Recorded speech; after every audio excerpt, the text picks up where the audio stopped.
Sumber daya manusia merupakan salah satu faktor penting dalam pembangunan suatu bangsa. Menciptakan SDM yang berkualitas, berketerampilan, serta berdaya saing tinggi adalah cita-cita besar yang mutlak diwujudkan dalam menjawab persaingan global. Sayangnya hingga kini kualitas SDM kita masih memprihatinkan.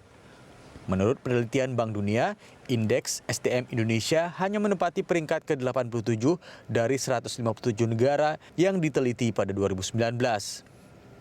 Dengan skor yang hanya 0,53, Bank Dunia mendorong Indonesia untuk meningkatkan investasi yang efektif untuk meningkatkan kualitas SDM demi daya saing ekonomi Indonesia di masa mendatang. Kualitas SDM yang rendah sudah pasti berdampak besar pada turunnya daya saing. Ini menjadi masalah fundamental yang belum dapat diselesaikan Indonesia hingga 75 tahun merdeka. Upaya yang selama ini telah dilakukan pemerintah terutama dalam 5 tahun terakhir juga belum mampu mendongkrak daya saing RI. Sebagai negara dengan jumlah penduduk paling banyak di ASEAN, keterampilan SDM Indonesia berada di urutan keempat menurut survei World Economic Forum atau WEF tahun 2019. Di ASEAN, Singapura menduduki peringkat pertama dalam hal keterampilan SDM-nya, disusul Malaysia dan Brunei Darussalam. Secara global, peringkat keterampilan SDM Indonesia terpaut cukup jauh dengan negara-negara jiran. Sehingga sampai saat ini SDM Indonesia masih kalah bersaing. Lalu apa kendala utama yang dihadapi pemerintah dalam meningkatkan kualitas dan daya saing SDM kita? Pemirsa, kualitas dan tingkat daya saing SDM Indonesia masih memprihatinkan. Lalu strategi semacam apa yang dibutuhkan untuk memacunya? Kita akan membahasnya di Lunch Talk siang ini bersama Guru Besar Fakultas Ekonomi dan Bisnis UI, Renald Kasali, dan Wakil Ketua Komisi 10 DPR, Hetifah Saifudian, lewat sambungan Zoom. Selamat siang narasumber saya sapa terlebih dahulu Bu Hetifah. Selamat siang, Bu Hetifah. Hai, siang Cakri, siang semua. Iya, Prof. Dan juga Prof. Renald Kasali. Ya, selamat siang, selamat Ibu. siang, Selamat Prof. siang, Satri, ya makasih. Nah ini kalau kita, saya ke Prof. Renald dulu ya Bu Hetifah. Kalau kita berbicara soal SDM Indonesia, sumber daya manusia, mungkin kalau tidak dihadapkan atau dibenturkan dengan salah satu hal-hal yang berkaitan dengan kompetensi dalam hal pekerjaan mungkin, atau mesti bersaing saat mesti keluar negeri atau dengan bersaing di dunia pekerjaan begitu Prof, tidak terlalu terasa SDM kita sebenarnya levelnya seperti apa sih. Tapi kalau tadi dijajarkan dengan beberapa negara di ASEAN saja, Singapura masih nomor 1, dan kalau untuk di dunia kita 87 dari 157 negara. Apa yang seharusnya kita lakukan dan disadari terlebih dahulu deh Prof, kalau ternyata SDM kita ini masih jauh sekali tertinggal dari negara-negara lain? Ya, jadi angka-angka kita ini adalah average out. Jadi artinya suatu yang dirata-ratakan begitu kan ya, dirata-ratakan dari suatu wilayah dari barat ke timur yang sangat luas, dan juga persoalan di tiap daerah tidak sama. Persoalan di kota dengan di daerah pinggiran dengan daerah pedesaan, pedalaman itu juga tidak sama. Karena di rata-rata memang itulah angkanya yang kita dapat. Nah, tetapi kalau kita bicara tentang perkotaan, anak-anak dari Jakarta, Surabaya, begitu ya, kalau sekolah atau bekerja di luar negeri, relatif bisa gitu bersaing dan cukup bagus begitu ya dalam sejumlah hal. Tetapi kita bicara tentang seluruh Indonesia yang tidak sama kekuatannya satu sama lain begitu ya. Nah, jadi apa yang harus dilakukan? Yang dilakukan adalah pemerataan. Itu yang pertama, pemerataan. Dan yang kedua, karena sekarang menyangkut soal teknologi, ya teknologi ini harus kita perkuat sambungannya. Ya, karena pakai digital kita perkuat. Tetapi untuk anak-anak usia dasar itu memang harus ada mekanismenya, harus bisa bertemu, tidak bisa hanya melalui teknologi, karena mendidik anak usia dasar lebih sulit. Nah, sebelum sampai ke sana, kesehatannya dulu diperbaiki. Beruntung kita menaruh perhatian yang sangat serius pada stunting, karena kalau anak-anak yang stunting itu ya tidak sekolahnya kebanyakan berhenti di usia katakanlah kelas 3 SD, kelas 5 SD sudah berhenti. Tidak heran kalau banyak anak-anak yang latar belakangnya gizinya kurang atau dalam kandungan orang tuanya kurang bisa memberikan atau tidak punya rezeki yang cukup, tidak ada perhatian dari negara, ya stuntingnya tinggi. Nah, belakangan ini kita sudah menaruh perhatian pada stunting. Jadi memang ini perjalanan panjang, karena angka 0,53 dari Human Capital Index dari World Bank itu menandakan pada saat anak-anak yang dilahirkan sekarang 18 tahun ke depan ketika mereka usia 18 tahun itu hanya bisa menggunakan 53% dari potensinya. Ini lagi-lagi adalah average out Indonesia gambarannya. Kira-kira begitu. Oke, nah ini berarti yang bisa digarisbawahi adalah pemerataannya terlebih dahulu begitu ya Prof ya. Di saat belum mendapatkan mungkin pendidikan, hak juga antara kesehatan, apalagi kalau kita berbicara sekarang teknologi begitu yang belum merata. Se-Indonesia ini pencapaian atau memacu kualitas SDM kita masih sulit atau seperti apa sebenarnya Prof? Sulitkah atau kita sudah mulai di track yang benar saat ini?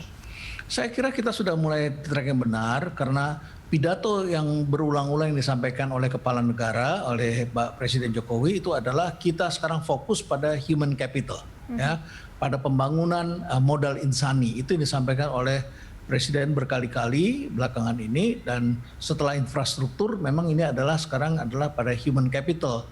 Oleh karena itu maka ini dikeroyok rame-rame, ada kerjaannya Menteri PUPR, ada kerjaannya Menteri Pendidikan, Menteri Kesehatan, ya, Bappenas, semuanya keroyok harus kepung ke sana supaya daerah-daerah yang masih tertinggal itu bisa dinaikkan, bisa standarnya diperbaiki, ya, dan lain sebagainya. Yang kurang kan bisa dilihat indikatornya. Ada yang kurangnya adalah pada gizinya dinaikkan, ya, dan seterusnya. Jadi kekurangan guru juga sekarang dengan teknologi, tapi tidak bisa semuanya dengan teknologi. Oke, artinya harus dilihat setiap daerah ini memiliki kekurangannya di mana, itu yang menjadi fokus utama begitu ya untuk diperbaiki. Baik, saya ke Bu Hetifah. Bu Hetifah, kita sama-sama sudah mendengar tadi yang disampaikan di awal oleh Prof. Reynald bahwa pemerataan ini yang harus menjadi PR supaya SDM kita juga bisa bersaing dengan negara-negara lainnya, minimal bersama negara-negara ASEAN saja begitu.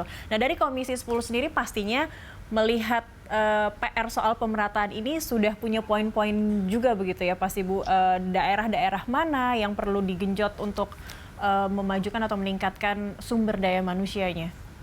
Ya, jadi memang ke depan gitu ya kita sangat berharap gitu. Pemerintah itu memiliki satu data dan informasi yang sangat spesifik dan juga terbarukan, karena kan sekarang kita sudah memasuki masa pandemi.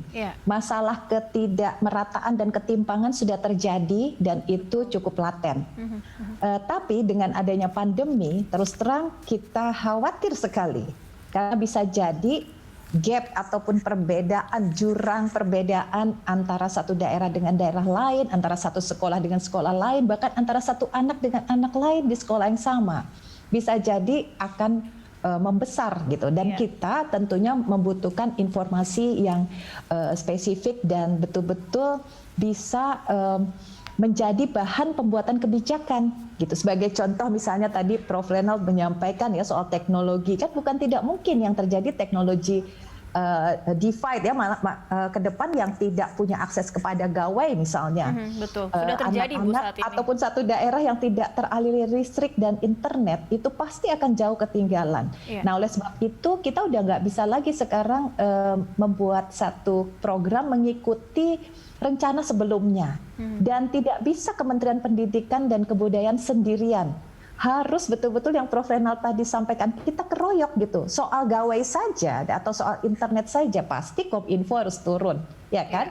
Dan juga mungkin Kementerian Perindustrian kalau kita mau memproduksi gawai massal sehingga dipastikan setiap guru punya laptop yang bagus tapi buatan dalam negeri atau setiap anak punya akses. Nah, seperti itu. Jadi kami sekarang tentunya sangat senang karena Mas Menteri juga cukup terbuka ya untuk menerima berbagai masukan-masukan, hal-hal apa yang kira-kira strategis untuk kita lakukan ke depan, dan tentunya pemikiran seperti Prof. Reynald ini kita sangat butuhkan juga Prof gitu ya. Kita harus sekarang keroyokan, dan bukan hanya pemerintah pusat tapi pemerintah daerah juga komitmennya ditunggu, karena dalam hal banyak hal termasuk alokasi anggaran, jangan sampai ya memang COVID kita butuh sekarang memberikan kontribusi. Sebagai contoh kita pun 5 triliun menyumbang dari alokasi anggarannya Kemendikbud, tapi ke depan tetap human capital akan tetap menjadi prioritas. Oke, mungkin sosok seperti Prof. Reynald ini perlu dimasukkan juga untuk keroyokan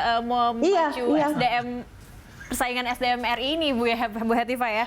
Bu Hetifah, tapi tadi Ibu katakan artinya kita membutuhkan database atau big data. Pemerintah ini harus terus mensuplai data yang paling akurat dan yang terkini untuk melihat tadi yang disampaikan Prof. Renal adalah setiap daerah ini pasti punya masalah masing-masing begitu kan. Tapi sejauh ini Komisi 10 sendiri sudah mendapat data seperti apa, Bu? Dan secara konkret sudah ada tidak program-program yang memang sudah dilakukan saat ini dan sudah terlihat mungkin bisa dievaluasi sekarang?